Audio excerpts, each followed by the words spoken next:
Amigas, olha esse microfone novo. Eu tô sem saber como agir, eu tô um pouco intimidada por ele. Ele fica meio que assim na minha cara, sabe? Parece que tá um pouquinho assim no meu espaço pessoal. Mas achei chique, achei bom o contraste com a cadeira, entendeu? Um microfone chique com uma cadeira de praia. Tudo na vida é equilíbrio, né, meninas? E aí, amigas, como é que vocês estão? Eu tô bem. Estamos no episódio 99. Tem muita coisa acontecendo ao mesmo tempo na minha vida. Sinto que agora as coisas estão começando a dar uma assentada. Espero que muito em breve eu consiga estar falando com vocês de outra cadeira que não seja essa cadeira de praia. Reza a lenda que vamos ter uma poltrona bem linda para o podcast. Veremos, vamos aguardar literalmente os próximos episódios. Mas é isso, né? Às vésperas do episódio 100, que eu não faço a menor ideia, inclusive, do que eu vou falar, eu queria fazer alguma coisa legal, sabe? Especial, diferente, episódio 100. Então, se você tiver alguma ideia de tema ou de algo que eu deveria fazer, deixa aqui nos comentários, tá bom? Caso você tenha chegado de paraquedas aqui e você não me conhece, oi, tudo bom? Prazer, vou me apresentar pra você. Olá, queridos e queridas, eu sou a Lu, do Instagram e do TikTok Lu de Souza, onde eu tô os conselhos que eu preciso escutar. Mas acontece que você chegou num daqueles episódios premiados em que eu vou dar os conselhos que você, querida, querido, querida, precisa escutar. Porque eu pedi pra vocês mandarem algumas perguntas lá no Instagram, e aí vocês enviaram as perguntas de vocês, e agora cá estamos. Eu vou responder alguma delas. Eu já fiz várias edições aí anteriores e vocês amam quando eu respondo os conselhos que vocês pedem. Eu tento dividir em temas diferentes e tudo mais. Eu sinto que o último eu abordei bastante questões de trabalho, mundo corporativo, que inclusive acabou virando um episódio podcast logo depois. É um 90 e tanto também, tá? Que tá aqui, que é tipo Divas CLT, que eu falo só sobre o mundo corporativo. Então, se você tá afim de dicas sobre isso, amiga, dobradinha. O último conselho que você precisa escutar aí, o CLT, tá tudo lá.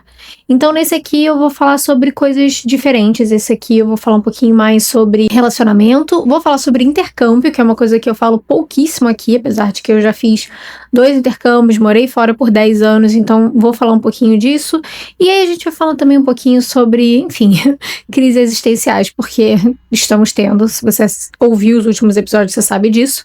Então acho que é legal a gente falar sobre o assunto. E aí no final tem umas rapidinhas aí que eu vou responder, já que eu sempre acabo não respondendo essas mais rápidas. Vamos à primeira pergunta? Vamos! Vamos lá. Na verdade são 2 perguntas, mas às vezes eu junto perguntas que eu sinto que são parecidas, porque a gente discute o tema junto, tá? Primeira pergunta é: como lidar com o fato de que você está sendo deixada? Que você vê que algo está finalizando?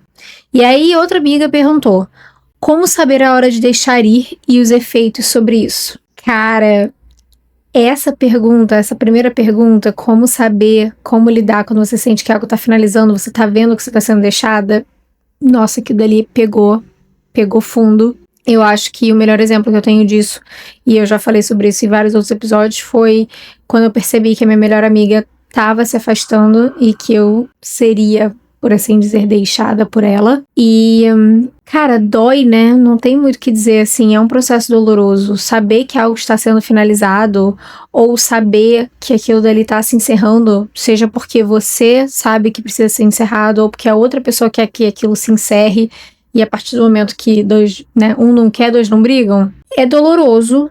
Eu acho que é justo você querer lidar com a situação da maneira que vá te dar o melhor tipo de encerramento. Eu não acho legal você ficar tentando insistir numa coisa que você sabe que claramente vai ter fim, porque só vai partir do seu coração a longo prazo, sabe? É como se você estivesse parcelando os pedacinhos do seu coração que vão sendo quebrados ao longo do caminho. É muito ruim. É melhor arrancar o band-aid de uma vez só, pelo menos olhando em retrospecto, quando eu percebi esses últimos meses da minha amizade, assim, antes da gente cada um meio que seguir seu caminho, ela realmente parar de falar comigo e eu parar de insistir, porque foi isso. Ela já tava tentando esse afastamento antes, ela já tava tentando sair daquilo dali antes, mas eu ficava insistindo, e era humilhante, sabe? Aquilo dali minava minha autoestima, porque a pior coisa que tem é você tá tentando estar em qualquer círculo social em que você não se sente bem-vinda, em que você tá o tempo inteiro avaliando quem você é e meio que colocando em xeque o seu valor como pessoa, pra si mesma, simplesmente porque aquela outra pessoa não consegue te valorizar como você é. Faz sentido? Acredito que você tá entendendo. Então, em retrospecto, eu diria que eu gostaria de ter deixado ir antes. Porém, se você tá olhando a situação, sabendo que tá se encerrando, por mais que aquilo doa, você, a partir do momento que entende que aquilo dali vai chegar ao fim, você tem sim também o seu poder de escolha de decidir se você, por exemplo, quer ter uma conversa final, se você quer perguntar o motivo daquilo, ou se você quer deixar aquilo dali completamente em silêncio. Você não precisa ser uma vítima da situação. Eu também acho que isso é outra coisa que eu teria feito em retrospecto diferente. Além de eu não ter me prolongado tanto, né, tentando insistir naquela relação que claramente outra pessoa não queria, e mais uma vez, já falei sobre isso em vários outros podcasts, não tem como a gente controlar a atitude do outro.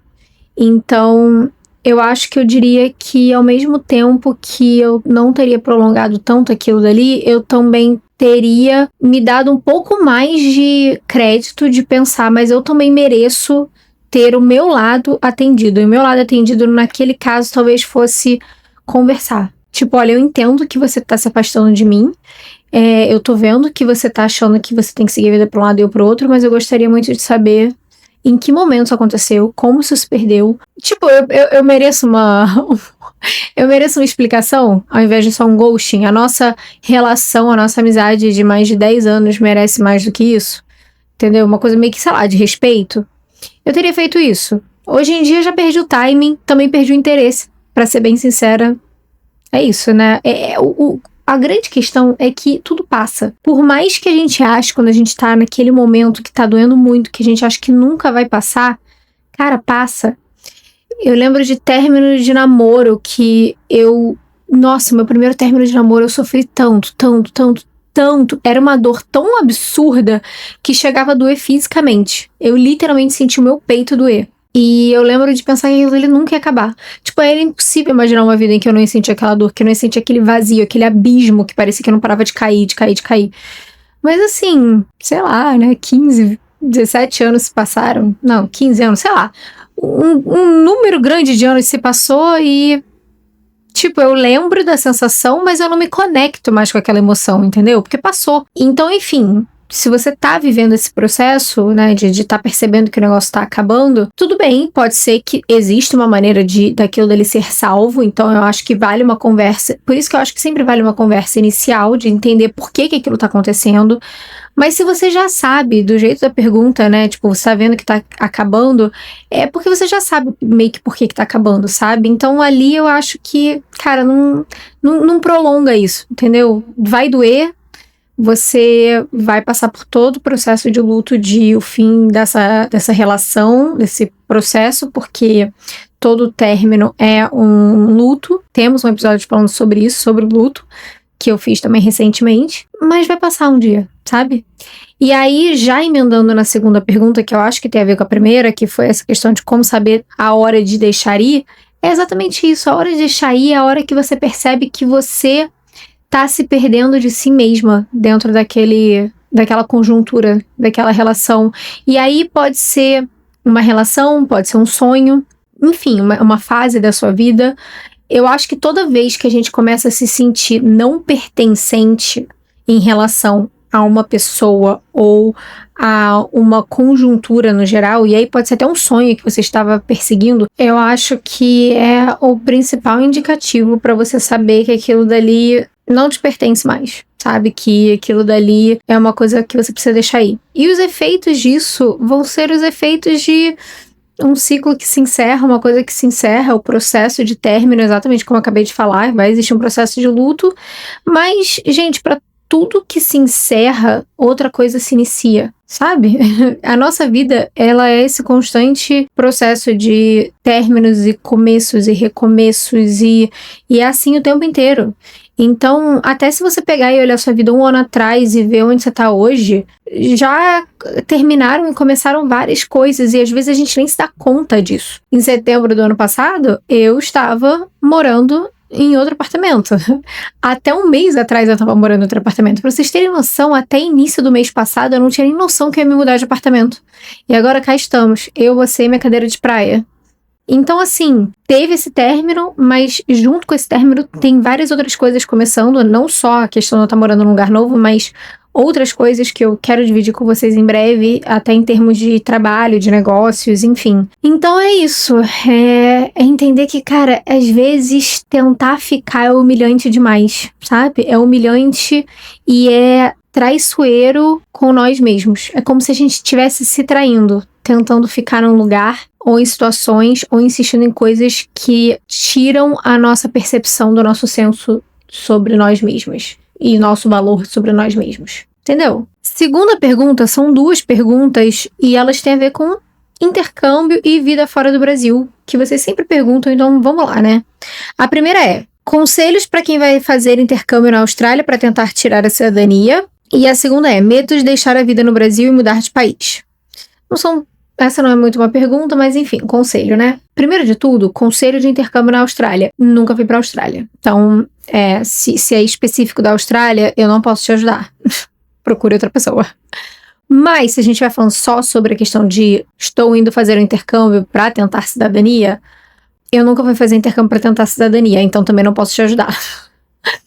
Porém, eu fiz intercâmbio e eu tirei cidadania, né? Então, vamos lá. O primeiro intercâmbio que eu fiz foi o intercâmbio de high school. Eu tinha 16 anos. E aí eu fiquei 1 ano morando lá com uma família americana. E eu fiz o 3º ano do ensino médio lá. O segundo intercâmbio que eu fiz foi um work experience também nos Estados Unidos, em que eu fui trabalhar por 3 meses num resort em Aspen, lá nos Estados Unidos. E foi lá que eu conheci o Steve, meu marido. E aí é por isso que eu acabei morando nos Estados Unidos, pegando cidadania, blá, blá, blá. Não era o meu objetivo quando eu fui fazer intercâmbio, ir pra lá pra tentar cidadania. Eu tenho, sim, uma amiga que inclusive fez esse intercâmbio junto comigo, que acabou voltando lá pra fazer isso e ela conseguiu, e hoje em dia ela mora lá, tem 2 filhos, todo mundo tem cidadania, e ela ama. Eu acho o seguinte, primeiro de tudo, e aí vai pra essa questão de morar fora. Ai, medo de sair do Brasil e morar fora. Mas tem que sair? Essa é a primeira pergunta. Eu, particularmente, quem me segue aqui mais tempo sabe que eu não sou a maior fã de morar fora. Eu não vou pregar essa palavra, eu não vou dizer que é 1000 maravilhas.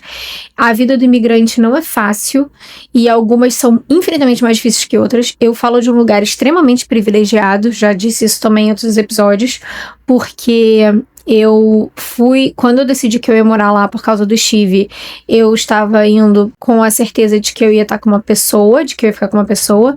Ele é americano, ele não é só americano, ele é americano, loiro, branco, de olho azul, de uma família que tem uma condição legal. E ele já tinha toda uma rede de apoio ali, um networking que me abraçou ali dentro daquela comunidade, que me ajudou com relação a começar a trabalhar. Eu sempre trabalhei pelos meios legais. Eu consegui, todo o meu processo foi meio que fácil, entre aspas, porque a gente ficou noivo, eu tirei visto de noiva, a gente casou, eu peguei o green card, passou um tempo, peguei a minha cidadania, o passaporte americano, porque eu queria voltar a morar no Brasil. Eu peguei o passaporte americano e a cidadania americana porque eu queria voltar a morar no Brasil, e com o green card eu não ia conseguir fazer isso, senão eu poderia perder o meu visto de residente lá. Então, assim, o que eu diria é, mesmo eu tendo tido todo esse caminho fácil, por assim dizer, burocraticamente falando pelo menos, cara, eu me sentia muito sozinha. Eu não me sentia pertencente à comunidade ali, mesmo tendo amigas americanas, mesmo tendo pessoas que me amam muito lá e que torcem muito por mim, que me abriram muitas portas e eu sou muito grata por elas. Não era uma questão de, tipo, sofrer qualquer tipo de preconceito, porque eu, particularmente, não sofri. Mas existe essa questão do preconceito com imigrante, principalmente se você é uma pessoa que tá indo sem rede de apoio, como, né, tipo, tá indo ali fazer o intercâmbio, começar e aí tentar aqui, tentar ali. Pode ser que você passe por algum tipo de, enfim, né, preconceito, mas é uma questão cultural mesmo, sabe? A gente dá pouco valor à nossa cultura aqui no Brasil, essa proximidade latina, essa facilidade que a gente tem de estar junto, perto um do outro, esse calor que existe aqui entre as nossas relações. Tem um episódio que eu falei sobre isso, sobre bancar os sonhos, não sei, foi até um episódio que eu fiz em abril desse ano, que eu tava lá nos Estados Unidos e eu falei sobre isso. Se é o seu sonho morar fora porque você acha que você vai ter maior poder aquisitivo, porque você acha que vai ser mais seguro, ou porque você tá a fim de tentar. Cara, eu sou 100% a favor de você tentar as coisas antes de desistir, sabe? Só porque eu não gostei, não quer dizer que você não vai gostar. Se fosse assim, a gente não teria tantas pessoas morando fora, né? Mas não é fácil, tá? Você vai sentir falta de casa, você vai sentir falta da sua cultura, você vai sentir falta de falar o idioma. E aí você vai querer fazer o quê? Você vai querer tentar recriar o Brasil lá fora. O que não é um problema, mas eu acho que só te deixa ainda mais com essa sensação de vazio e não pertencimento. Então, o meu conselho é, se você tá indo, primeiro tenha claro o motivo de por que você tá indo, sabe? Tenha muito claro o porquê, se apegue a esse porquê, escreva. Pega um caderno e escreve por que você tá indo, por que é importante pra você tentar isso. Mesmo que não seja pra vida inteira. Ai, amiga, tá, ficou 1, 2 anos, não gostou, volta, tá tudo certo. Eu fiquei 10 anos morando fora antes de voltar a morar no Brasil. Tá tudo bem, a gente pode recomeçar toda hora. Mas escreve isso, entendeu? Tem um motivo claro pra que faça sentido pra você e que você possa reler aquilo quando você estiver lá e você estiver sentindo muita vontade de voltar pra casa. Isso vai acontecer, é normal, todo mundo passa por isso, tá? É normal, não quer dizer que você falhou. E a segunda coisa que eu diria é: não tente replicar o Brasil lá fora. Por mais que inicialmente pareça ser menos assustador, né? Você se conectar com outros brasileiros, pra você fazer um networking, e aí tentar começar a arranjar trabalho e tudo mais. Eu entendo esse lado.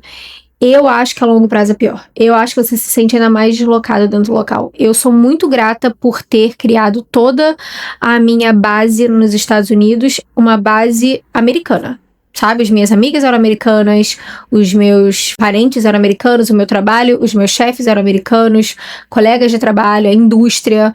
Eu praticamente não falava português. Aliás, eu não falava português, eu só falava português quando eu, sei lá, abria o Instagram ou eu ligava pros meus pais. De resto, era só inglês. Porque pelo menos assim, por mais que eu não me identificasse com a cultura, eu não me sentia deslocada ali dentro, necessariamente, sabe? Eu não me sentia tanto... Eu não sei, eu sentia que, tipo, existiam duas personas. E até hoje existem. Parece que a Lu dos Estados Unidos é uma pessoa e a Lu do Brasil é outra. Claro que não é totalmente um fragmentado. Não é um alter ego. Mas eu sinto que existe essa diferença de personalidades que me ajudava a navegar melhor o fato de eu morar lá, sabe? Então eu diria pra tentar fazer amizades com pessoas locais, se esforçar muito pra aprender o idioma local. É sim o seu dever e a sua obrigação saber falar o idioma local, tá bom? Não as outras pessoas terem que tentar pra sempre entender o que você tá falando. Isso é uma coisa que eu sempre falo com o Steve. Ninguém tem obrigação de saber o que você tá falando. Você que tem que ter a obrigação de saber falar português porque você mora no Brasil. Então, saber falar o idioma, realmente tentar entrar, abraçar a cultura e ver se você se identifica com ela. Porque pra mim foi muito isso. Por 10 anos eu tentei realmente viver aquela cultura americana e abraçar os valores americanos e algumas coisas reverberaram em mim, eu carrego comigo hoje em dia, eu sou grata por isso, mas no geral, depois de 10 anos eu percebi que, cara, não, aquilo ali não sou eu. E aí eu voltei, eu tomei essa decisão. E aí, a minha amiga, por exemplo, não, deu super match pra ela. E ela continua lá até hoje. Então é isso. Próxima pergunta.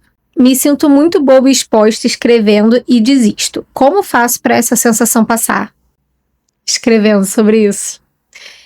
A amiga tá perguntando sobre escrita terapêutica, que é uma coisa que eu falo muito em todos os episódios daqui. Inclusive, a gente tem o nosso caderno, Minhas Notas de Rodapé, tem o kit de Jornada da Escrita, tá na descrição, porque vem com perguntas para você refletir e escrever sobre. E eu falo muito sobre isso também no meu Instagram e tudo mais.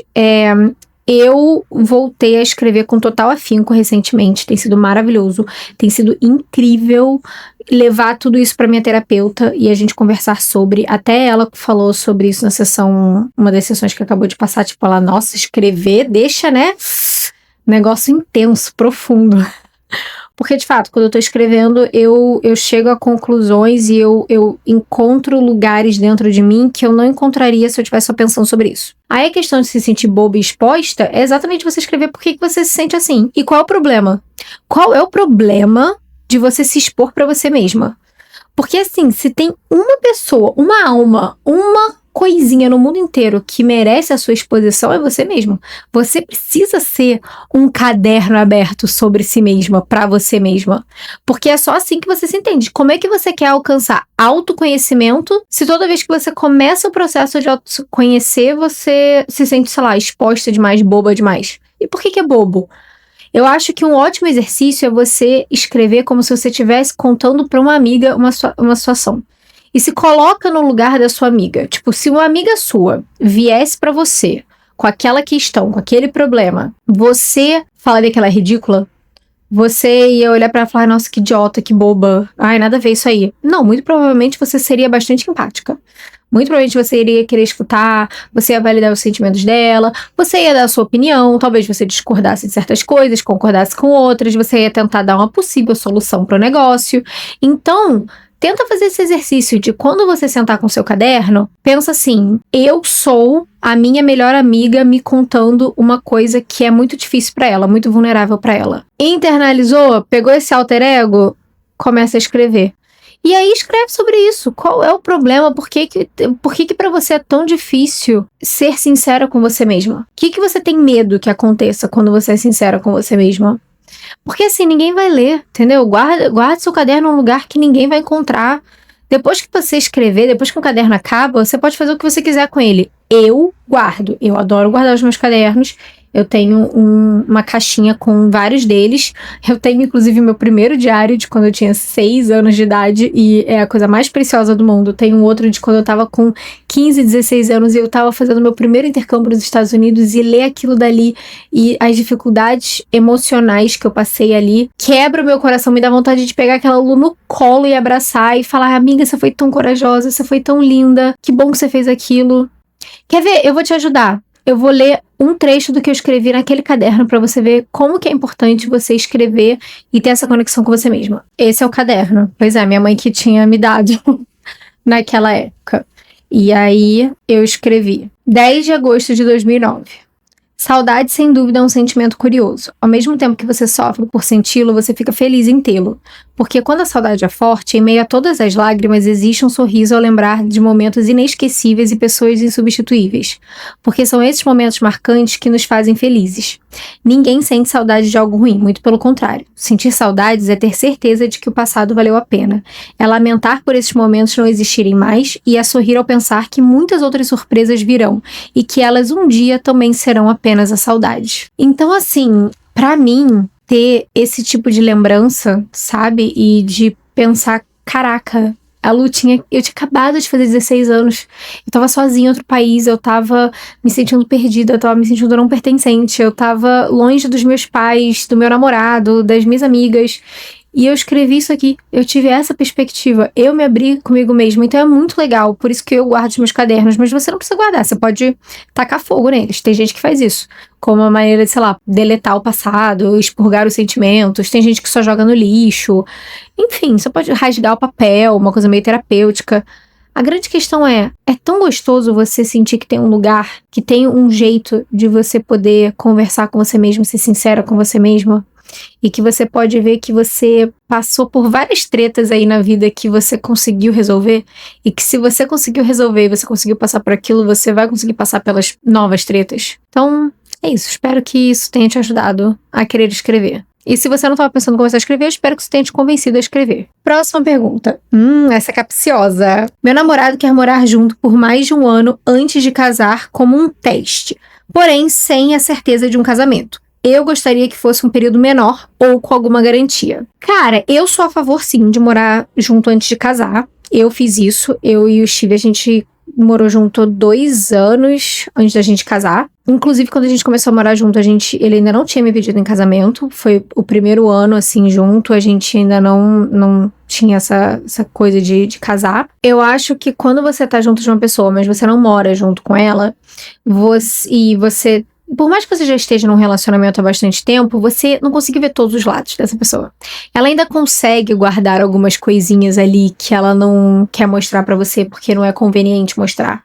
Quando você mora com uma pessoa, é isso, é o grande teste. Porque é aí que você vai conhecer o outro pelo que ele é e não pelo que você imagina dele. Ou pelo que ele pode ser. Você vai ver a pessoa que tá na tua frente. 100%. Porque não vai ter como, não tem como a gente fingir ser alguém ou guardar certas partes o tempo inteiro, 24 horas por dia, 7 dias na semana. E eu acho que é importante, sim, antes de você firmar um compromisso tão sério quanto um casamento. Sabe, essa coisa de, casa, mora junto depois, se não gostar, depois divorcia.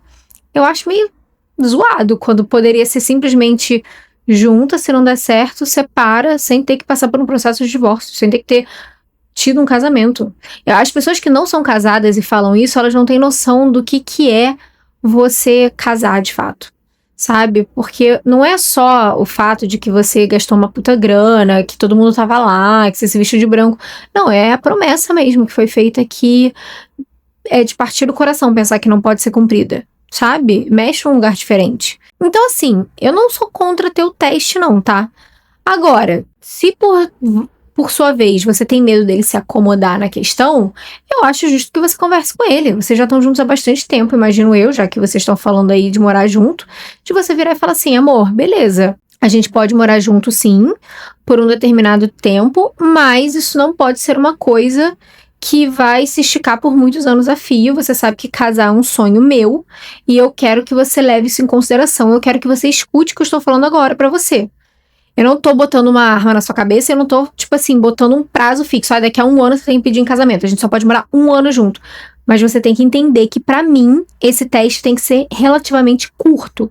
E você precisa ter bom senso pra isso. Você tá ouvindo o que eu tô falando? Entendeu? Você tá ouvindo, você tá entendendo o que eu tô falando? Eu estou sendo clara?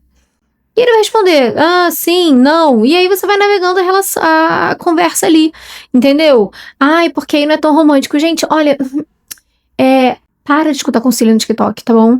O amor de verdade do dia a dia, de estar junto, de estar casado, ele é romântico em momentos, mas ele não é romântico no geral o tempo inteiro, sabe?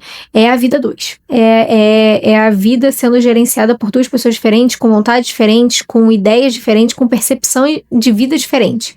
Então, se não tem diálogo, um problema não comunicado é um problema que não existe. Não interessa que outra é sua cara metade, ele deveria saber ler os meus pensamentos, mas ele não sabe. Olha que coisa louca, não sabe. Ninguém sabe. Então, você precisa comunicar. Então, eu acho que é justo vocês terem uma conversa. Não precisa ser, tipo, num momento de estresse, não precisa ser num momento que vocês estão, tipo, já estão meio tensos. Eu acho que pode ser, tipo, um jantar, né, na sua casa ou na casa dele, ou vocês saem, né, pra comer fora, vocês estão num momento em que a guarda dos dois tá baixa, que tá tudo bem, e aí você conversa, oi amor, então, eu sei que você tá falando de morar junto, por mim, né, pensei, ponderei, acho que faz sentido, isso se fizer sentido pra você, tá, porque se não fizer sentido pra você, aí você vai ter que ser sincero e virar e falar, olha, pra mim eu não quero, ou a gente casa e mora junto depois, ou então não vai dar certo. E aí você joga na quadra dele e ele vai ter a percepção dele e ele vai fazer a escolha dele, que não tem nada a ver com você não pode controlar, então, enfim. Mas dentro do que você pode controlar nessa situação é comunicar o que você espera, sabe? De falar, olha, eu não quero ser um desses casais que fica morando junto pra sempre. O meu sonho é casar e eu não quero que isso se estenda por muito tempo. Se você estiver de acordo com isso, se você estiver entendendo o que eu tô falando, então acho que a gente pode sim, né, pensar em morar junto antes de você me pedir em casamento. Já manda essa. Como lidar com a frustração de tentar algo e nunca conseguir? Vai minando a autoconfiança. Nossa, amiga. Cara, tem um episódio recente que eu falo sobre frustrações e é realmente péssimo. Eu entendo que é muito difícil. Teve até uma outra amiga que ela fez um desabafo maior em que ela falava que, tipo, ela tava muito cansada, porque é aquela coisa de tá sempre tentando e tá sempre tentando novas soluções e novos jeitos, e aí vem a vida e vai lá e te dá uma rasteira, e toda hora você tá tendo que recomeçar e perseguir algo novo, e financeiramente você se programa toda, e do nada vem uma coisa que acontece na vida e você tem que gastar uma grana que você tava juntando, e aí parece que é sempre essa ratoeira, né? Essa coisa de você tá correndo ali como um ratinho. Amigas, olha, eu nem sei dizer pra vocês que conselho eu daria, porque eu entendo totalmente, eu simpatizo muito, eu sinto que eu tô um pouco nessa fase. Eu acho que o que eu diria pra gente, nesse caso é um conselho que eu preciso escutar também, é que a gente tem que continuar. Eu sei que a gente tá cansada, e eu acho justo a gente fazer certas pausas. Eu acho que o mais importante nesses momentos é se dar também um pouco de carinho, de respiro, porque o problema de nós mulheres fortes, que a gente dá conta de tudo, é que a gente tem essa percepção de que se a gente que tá dando conta de tudo, no momento que a gente para de dar conta, então tudo vai por água abaixo. E talvez muita coisa possa ser que dê, mas não tudo. Eu acho que a gente se dá crédito demais. Eu acho que a gente pode sim delegar um pouquinho mais, ou simplesmente de olhar e falar assim, ok, o que vale a minha atenção e minha energia e meu tempo agora, o que não vale? Pode ser que, tipo, você teve um dia super, super desgastante, você tá cansada e você chega em casa, então eu tenho que fazer o jantar hoje porque eu tenho que comer saudável, porque sim, de fato você tem, mas assim, tá bom, cara, hoje não deu, hoje eu vou pedir um delivery, vou tentar pedir um delivery um pouquinho mais saudável, mas é isso aí. Ou então eu vou pedir pro meu marido fazer alguma coisa, ele só sabe fazer pão com ovo. Beleza, tá bom, a gente come pão com ovo. Sabe, meu namorado, eu não sei. O que eu tô querendo dizer é que, tipo, essas frustrações, esse acúmulo de frustrações, quando a gente vai sentindo que as coisas não estão dando certo, eles de fato vão minando a nossa confiança. E só o que a gente pode fazer é, primeiro de tudo, tentar olhar com um olhar um pouco mais de fora pra ver se faz sentido continuar insistindo naquilo, né? Como eu falei lá na primeira pergunta. E caso faça sentido, caso seja só, tipo assim, de fato, a vida botando a gente em prova, tenta pensar que nem eu tenho tentado pensar ultimamente. Uma coisa meio mística. Às vezes é realmente o universo, Deus, colocando você em prova pra algo maior que tá chegando. Só que tem um teste final, sabe? É um teste de fé, é um teste de persistência e é um teste também para você parar com comportamentos que você tem que possam ser ruins. Do tipo, eu sou uma pessoa muito impaciente e eu já falei sobre isso, meu nível de frustração é muito baixo. Então, se as coisas começam a sair fora do meu planejado, eu fico muito frustrada muito rápido e eu perco a paciência e eu explodo. E eu detesto ser assim. Muitas das vezes eu acabo me sentindo uma criança sendo assim. E aí eu fico pensando, como que eu quero ser mãe? Isso é um dos motivos de eu ter receio de ter filhos.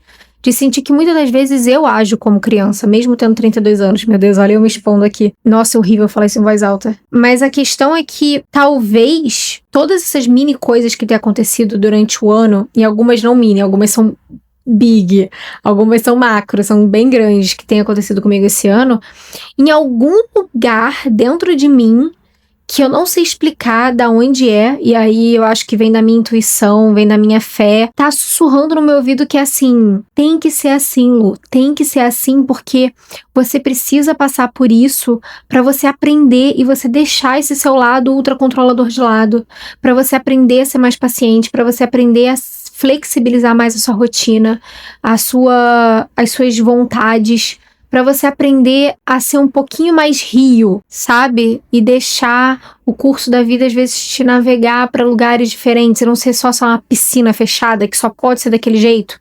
Não, tipo, abre essa porteira ali, deixa essa água correr e se permita seguir esse fluxo e ver também onde vai dar, ter um pouco mais de fé no processo e de criar uma casca maior de paciência, de sabedoria, que vai ser quando eu finalmente aprender isso, a vida vai me recompensar com algo muito maior e melhor.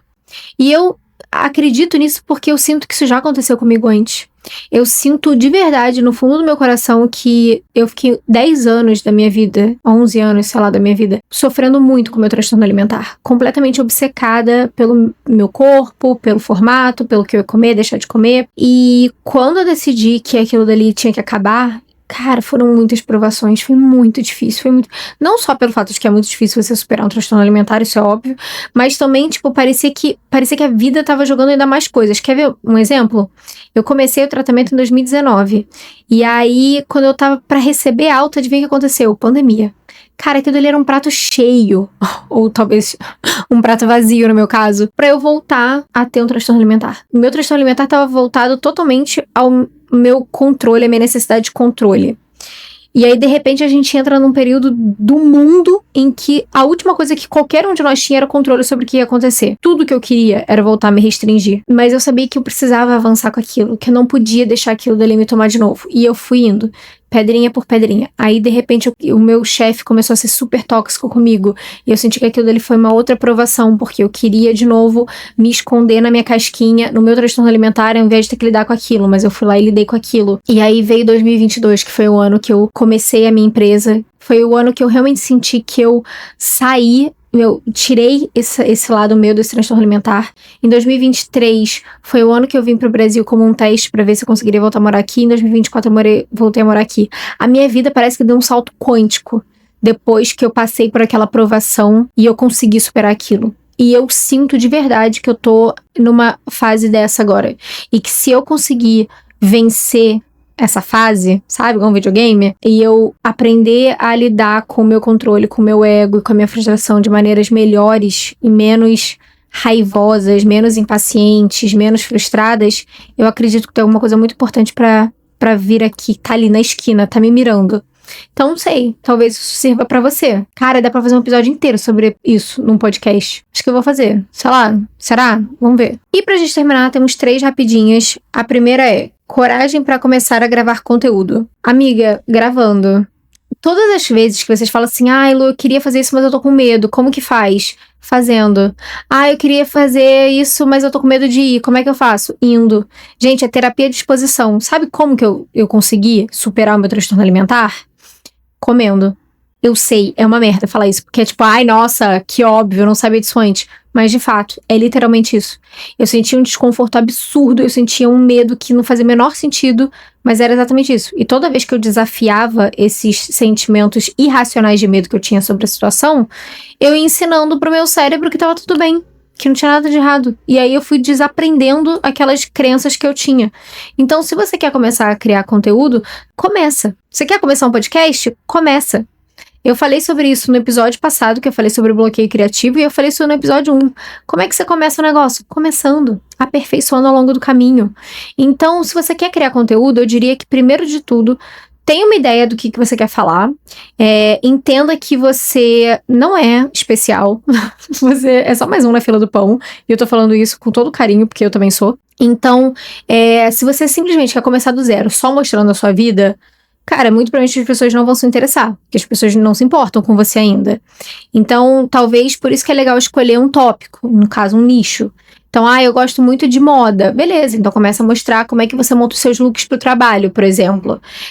Como que você encontra peças que são, tipo, sei lá, peças coringas pra você usar com 5 looks diferentes e você não ter que ficar gastando o dinheiro o tempo todo com várias roupas. Se você gosta de vida saudável, então você pode começar a mostrar receitas que você faz no dia a dia. Você pode mostrar a sua rotina de treino, você gosta de um esporte específico. E você vai criando uma comunidade ali que vai se engajando naquele assunto mais específico. E aí, nos stories, você vai mostrando um pouquinho mais. E aí as pessoas vão ficando mais curiosas. E aí, se você quiser, você pode ir abrindo mais o seu nicho. Mas eu acho interessante, até pra você também ter mais vontade. Porque quando você começa a querer criar conteúdo sobre tudo, você começa a ficar meio perdido também sobre o que fazer a seguir. Toda hora você fica pensando, começando um negócio do zero. Mas se você já tem uma coisa mais específica, direcionada, você consegue orientar o seu olhar para aquilo. Fica mais fácil para você ser constante também.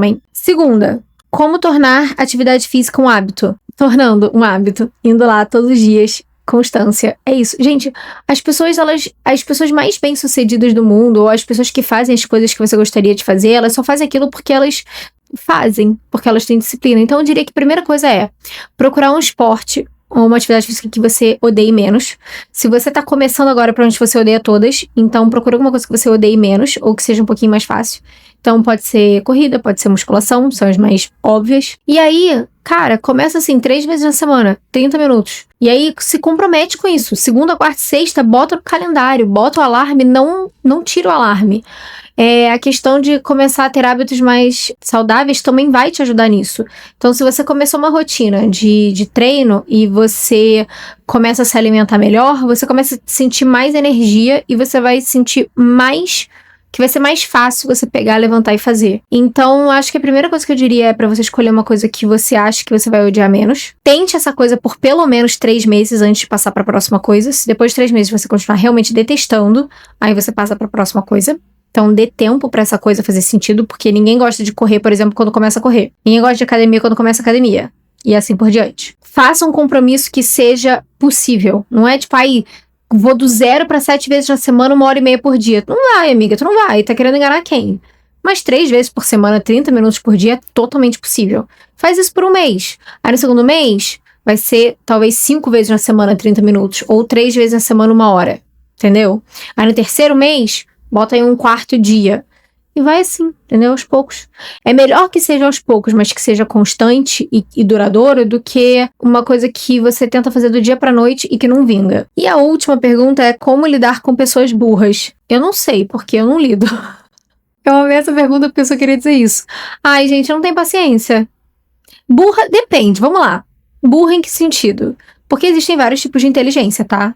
Eu, por exemplo, sou muito burra em qualquer área de exatas. Matemática, física, química. Se eu sentar ali junto com um grupo de engenheiros e eles começarem a falar, eles vão achar que eu sou a pessoa mais burra do mundo. Então, assim, inteligência também é um negócio discutível. Tem gente que eu acho que é muito inteligente em questão de estudos e leitura, mas se você começa a conversar com essa pessoa e a gente tá falando de vivência e de vida e tudo mais, a pessoa, ela é o que no inglês eles chamam de book smart. Tipo, ela é inteligente de livro, mas é meio burra pro resto da vida, sabe? Das coisas do cotidiano. E aí, pode ser que para algumas pessoas isso não seja tão interessante. Para mim, por exemplo, não é. Eu prefiro uma pessoa que seja mais inteligente e tenha mais malemolência com as coisas da vida e que não seja tão inteligente com relação a, sei lá, quem é Machado de Assis, do que o contrário, entendeu? Eu tenho mais paciência. Eu acho que, na verdade, o que irrita mais a gente não é questão da pessoa ser burra. É que, às vezes, a pessoa, ela é cínica, sabe? A pessoa cínica, ela se faz burra, ela se faz de desentendida. E é isso que irrita. E aí, quando a pessoa é assim, eu não lido. Eu escolho não lidar. E é isso. Amigas, eu espero que vocês tenham gostado. Episódio 99, uhul! Semana que vem, episódio 100, se Deus quiser, semana que vem. Se eu tiver um péssimo bloqueio criativo como eu tenho tendo, talvez eu nem tenha episódio semana que vem, eu fique segurando até o 100º valer a pena. Então, por isso, deixe a sua ideia. Tá bom? Se você gostou desse episódio, compartilha com sua amiga, vai que tem um conselho aí que ela precisa escutar.